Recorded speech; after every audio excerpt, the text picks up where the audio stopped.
Hello guys, welcome to daily current capsule. This is Divyansh और आज इस वीडियो में हम कंटिन्यू करेंगे आपके बेस्ट 500 की सीरीज़, जिसमें ऑलरेडी हम 3 पार्ट डिस्कस कर चुके हैं और ये हमारा चौथा पार्ट है जिसमें हम अगले 20 क्वेश्चंस डिस्कस करेंगे। तो विदाउट एनी फर्दर डिले चलिए इस वीडियो को भी स्टार्ट करते हैं। लेड पेंसिल कंटेन्स, बहुत ही ईजी क्वेश्चन है। बचपन से हम पेंसिल यूज़ करते आए हैं जिसे हम लेड पेंसिल बोलते थे, लेकिन बेसिकली उसमें ग्रेफाइट होता है, लेड नहीं होता। और ग्रेफाइट आपको पता होना चाहिए कि ये कार्बन का एलोट्रॉप होता है। बेसिकली 3 तरह के एलोट्रॉप्स होते हैं कार्बन के। एक डायमंड होता है जो कि सबसे हार्डेस्ट होता है, फिर एक होता है ग्रेफाइट और एक होता है फुलरीन्स। लेकिन अभी के लिए आपको बस ये याद रखना है कि लेड पेंसिल में लेड नहीं होता, ग्रेफाइट होता है। Who has been appointed the chairman of union public service commission, UPSC, जिसकी तैयारी आप में से बहुत लोग कर रहे हैं, उसके चेयरमैन अपॉइंट हुए हैं डॉक्टर मनोज सोनी। इनका नाम इंपॉर्टेंट है, याद रखिएगा। और अगर हम बात करते हैं यूपीएससी की, तो ये आता है हमारे कॉन्स्टिट्यूशन के पार्ट 14 में, आर्टिकल 315 से 323 के बीच में। साथ ही आपको ये भी पता होना चाहिए कि यूपीएससी के चेयरमैन की अपॉइंटमेंट कौन करता है। उन्हें अपॉइंट करते हैं प्रेसिडेंट ऑफ इंडिया। अगर बात करते हैं एसपीएससी की यानी स्टेट पब्लिक सर्विस कमीशन की, तो उनकी अपॉइंटमेंट करते हैं गवर्नर ऑफ द स्टेट। साथ ही जब इनके रिमूवल की बात आती है, यानी वो अपना जब रेजिग्नेशन देते हैं, तो यूपीएससी के चेयरमैन अपना रेजिग्नेशन देते हैं प्रेसिडेंट को, और एसपीएससी के जो चेयरमैन होते हैं वो अपना रेजिग्नेशन देते हैं गवर्नर को। अगर बात आती है इनके टर्म की, तो दोनों का ही टर्म 6 साल का होता है, लेकिन इनमें डिफरेंस होता है एज का, कि रिटायरमेंट एज यूपीएससी के गवर्नर की होती है 65 ईयर्स, और एसपीएससी यानी स्टेट पब्लिक सर्विस कमीशन के जो चेयरमैन होते हैं उनकी रिटायरमेंट एज होती है 62 years.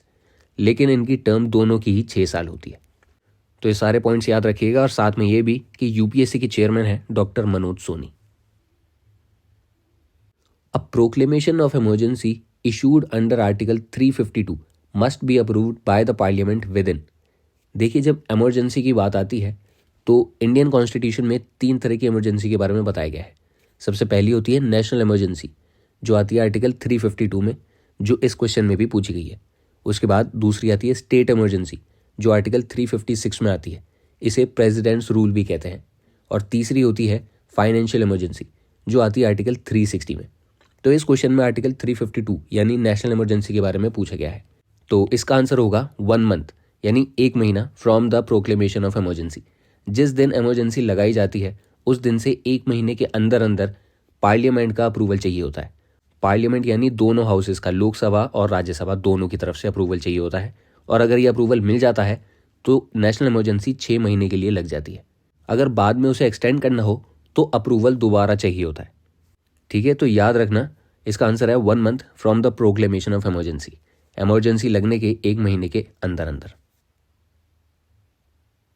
In which of the following rivers is the Majuli Island one of the largest river islands in the world situated?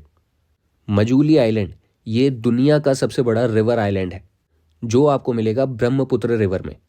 ये इतना बड़ा है कि इसके ऊपर 250 करीब गांव बसे हुए हैं, और इसीलिए 2016 में इसे असम की सरकार ने एक डिस्ट्रिक्ट भी घोषित कर दिया था। तो ये याद रखना, मजूली आइलैंड दुनिया का सबसे बड़ा रिवर आइलैंड है और ये असम में है, और ये 2016 में एक डिस्ट्रिक्ट भी बन चुका है। Renminbi is the official currency of which of the following countries? Renminbi official currency है चाइना की। चाइना के पास वैसे 2 करेंसीज हैं, एक रेनमिंबी और एक युआन। बाकी और दूसरे कंट्रीज की भी देख लेते हैं। इंडिया की आपको पता ही है, रूपी। पाकिस्तान की है पाकिस्तानी रूपी। बांग्लादेश की है बांग्लादेशी टका। म्यांमार की है कयात। नेपाल की नेपाली रुपीज़। श्रीलंका की श्रीलंकन रुपीज़। ये तो हमने देख ली अपने आस पड़ोस की कंट्रीज़ की। अब उनकी देख लेते हैं जो कंट्रीज़ आजकल बहुत ज़्यादा न्यूज़ में है, जैसे कि इज़राइल की है इज़राइली न्यू शिकेल। ईरान की है रियाल। रशिया की रूबल। यूएसए की डॉलर। यूके की पाउंड स्टर्लिंग। येमेन की रियल। अब ईरान की भी रियल है और येमेन की भी रियल है, दोनों की RIAL है। लेकिन सऊदी अरेबिया की है रियाल, RIYAL। तो इनकी स्पेलिंग में मत कंफ्यूज होना। वहीं मालदीव्स की है रूफिया। यूएई की है दिरहम। मलेशिया की रिंगिट। नॉर्थ कोरिया और साउथ कोरिया, इन दोनों की है वॉन। जापान की येन। फ्रांस और इटली दोनों की है यूरो, और ब्राज़ील की है रियल। तो इनकी स्पेलिंग भी एक बार ध्यान से देख लेना, और याद रखना चाइना की है renminbi. Which of the following options is correctly matched? ये चार ऑप्शन दिख रहे हैं आपको। Battle of Buxar 1769, Pitt's India act 1784, battle of Plassey 1854 और परमानेंट सेटलमेंट ऑफ बंगाल 1798। इसमें सिर्फ एक ही ऑप्शन सही है, पिट्स इंडिया एक्ट 1784, बाकी तीनों गलत हैं। तो सबसे पहले पिट्स इंडिया एक्ट को देखते हैं। 1784 में जो ब्रिटेन के प्राइम मिनिस्टर थे विलियम पिट, उनके नाम पर यह एक्ट रखा गया था क्योंकि इस एक्ट को इंट्रोड्यूस उन्होंने ही किया था। और इस एक्ट को याद किया जाता है क्योंकि इस एक्ट के बाद ही ब्रिटिश गवर्नमेंट ने सारा कंट्रोल अपने अंडर ले लिया था। जितनी भी territory British East India company के अंडर थी इंडिया में, वो सारी ब्रिटिश क्राउन ने अपने अंडर ले ली थी। अब बाकी तीन ऑप्शंस को देखते हैं। तो बैटल ऑफ बक्सर ये 1769 नहीं 1764 में हुई थी। ये हुई थी ब्रिटिश ईस्ट इंडिया कंपनी की तरफ से तो हेक्टर मुनरो थे, और दूसरी तरफ तीन पार्टीज थी जो मेन थी। पहली शाह आलम सेकंड जो एक मुगल एम्परर थे, दूसरे शुजा उद दौला ये थे नवाब ऑफ अवध, और तीसरे थे मीर कासिम ये थे नवाब ऑफ बंगाल। और इस बैटल में ब्रिटिश ईस्ट इंडिया कंपनी जीत गई थी। दूसरा था बैटल ऑफ प्लासी, ये 1854 में नहीं हुई थी, 1757 में हुई थी। इसमें ब्रिटिश ईस्ट इंडिया कंपनी की तरफ से तो रॉबर्ट क्लाइव थे और दूसरी तरफ थे सिराज उद दौला नवाब ऑफ बंगाल। इसमें भी रॉबर्ट क्लाइव जीते थे, यानी ब्रिटिश ईस्ट इंडिया कंपनी ही जीती थी। और तीसरा है the permanent settlement of Bengal, ये 1798 नहीं था, ये 1793 में हुआ था लॉर्ड कॉर्नवालिस के अंडर। तो ये भी याद रखना। Who was the author of Kadambari? Kadambari के ऑथर थे बाणभट्ट। ये एक बहुत ही फेमस कोर्ट पोएट थे हर्षवर्धन के दरबार में, और इन्होंने कादम्बरी के अलावा हर्षचरिता भी लिखी थी जो कि बायोग्राफी थी हर्षवर्धन की। थोड़ा सा हर्षवर्धन के बारे में भी जान लेते हैं। ये एक इंडियन रूलर थे जो पुष्यभूति डायनेस्टी को बिलोंग करते थे, और इन्होंने भी कई सारे संस्कृत प्लेज लिखे हैं जो बहुत फेमस हैं और इनके बारे में क्वेश्चन आता है। जैसे कि एक इन्होंने लिखा था रत्नावली, एक प्रियदर्शिका और एक नागनंदा।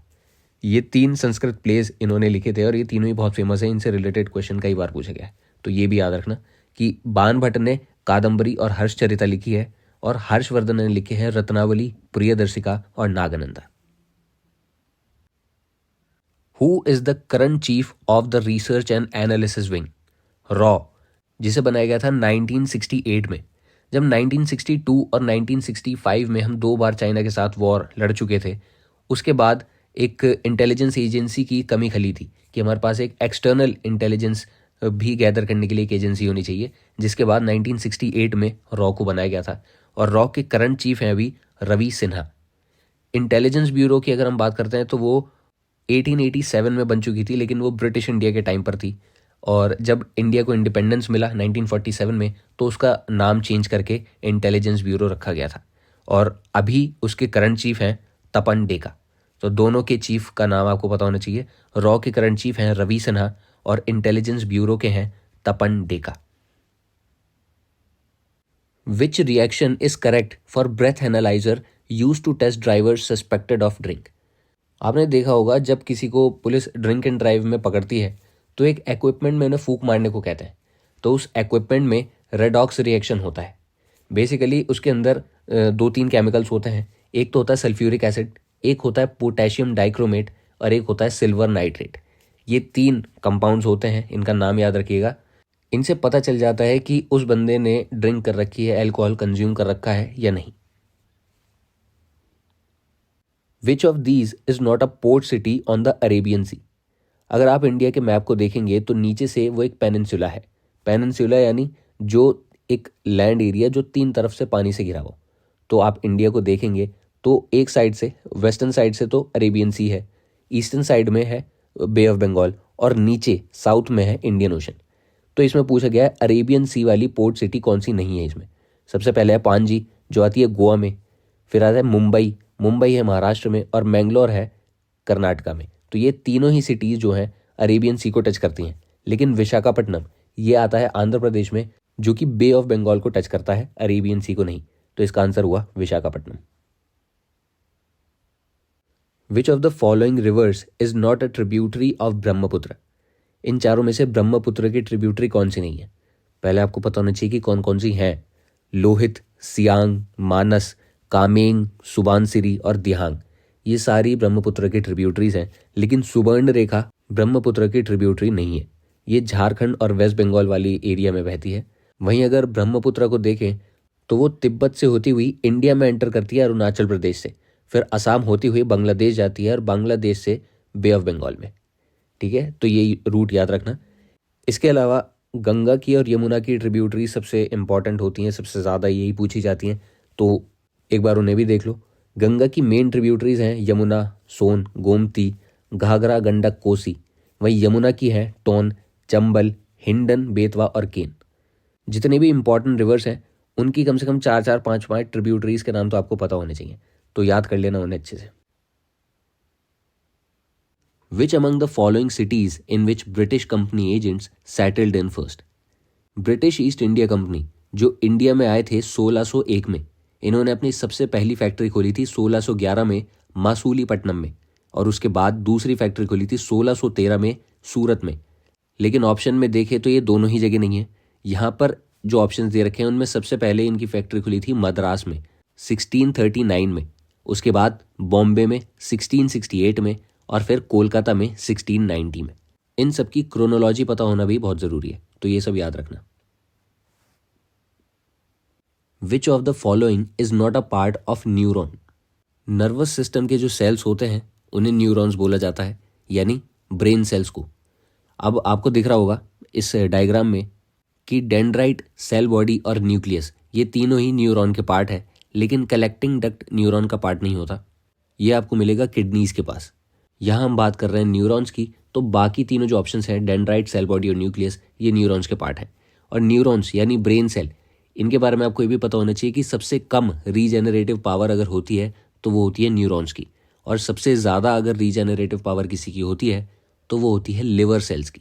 ये भी याद रखना इसके साथ। Where is the headquarter of OPEC situated? OPEC यानी organization of petroleum exporting countries, इसके हेडक्वार्टर आपको मिलेंगे वियना में। वियना ऑस्ट्रिया की कैपिटल है। यहाँ पर आपको ओपेक के अलावा international atomic energy agency IAEA के हेडक्वार्टर्स और साथ ही UNIDO, United Nation industrial development organization, इसके हेडक्वार्टर्स भी मिलेंगे। तो ये 3 इंपॉर्टेंट हेडक्वार्टर्स हैं जो आपको वियना में मिलेंगे। इसके अलावा न्यूयॉर्क में देखते हैं तो वहाँ पर यूनाइटेड नेशन के और यूनिसेफ के हेडक्वार्टर्स हैं। जिनेवा में बहुत सारे हेडक्वार्टर्स हैं, जैसे यूनेस्को के, WHO के, ILO international labour organisation, WTO world trade organisation, और UNHCR united nation high commission for refugees. इसके बारे में तो आपको पता ही होना चाहिए क्योंकि पूरी दुनिया में इस टाइम रेफ्यूजी क्राइसिस चल रहा है, तो इसके हेडक्वार्टर्स पूछे जा सकते हैं किसी भी एग्जाम में, तो ये भी आपको पता होना चाहिए। साथ में ब्रूसेल्स के देखें तो ब्रूसेल्स में नेटो के हेडक्वार्टर्स हैं। तो ये सारी इंपॉर्टेंट जगह हैं, और इसके अलावा और बहुत सारे हेडक्वार्टर्स हैं जिसको हम एक अलग से सेपरेट वीडियो में डिस्कस कर लेंगे। अभी के लिए याद रखना कि ओपेक के हेडक्वार्टर्स हैं वियना, ऑस्ट्रिया में। Who is the new CM of Madhya Pradesh? Madhya Pradesh में अभी चुनाव हुए थे और शिवराज सिंह की सरकार थी लास्ट टाइम। सरकार अब भी बीजेपी की ही है, लेकिन चीफ मिनिस्टर चेंज हो गए हैं। अब उनका नाम है मोहन लाल यादव। अब एक बात पे आप ध्यान देना, 2024 में राम मंदिर बन के तैयार हो जाएगा और बहुत ही स्पिरिचुअल एनवायरनमेंट है पूरी इंडिया में। तो आप देखोगे कि जिन जिन स्टेट्स में अब नए CM बने हैं, नए सरकार आई है, तो उनके नाम से भी आपको ये लगेगा कि हाँ, हर जगह काफ़ी स्पिरिचुअल एनवायरनमेंट है। जैसे मध्य प्रदेश के CM, उनका नाम है मोहन यादव, मोहन कृष्ण जी को बोला जाता है। इसके अलावा राजस्थान में हुए थे चुनाव, वहाँ के जो नए CM हैं उनका नाम है भजन लाल शर्मा, ये भी काफ़ी स्पिरिचुअल नाम है। उसके बाद छत्तीसगढ़ के जो नए CM बने हैं उनका नाम है विष्णु देव साई, विष्णु और साई दोनों इनके नाम में है। तो काफ़ी स्पिरिचुअल एनवायरनमेंट आपको पता चल रहा है ना, पूरी इंडिया में 2024 में ऐसा ही रहेगा। इसके अलावा तेलंगाना में जो नए CM बने हैं उनका नाम है रेवंत रेड्डी।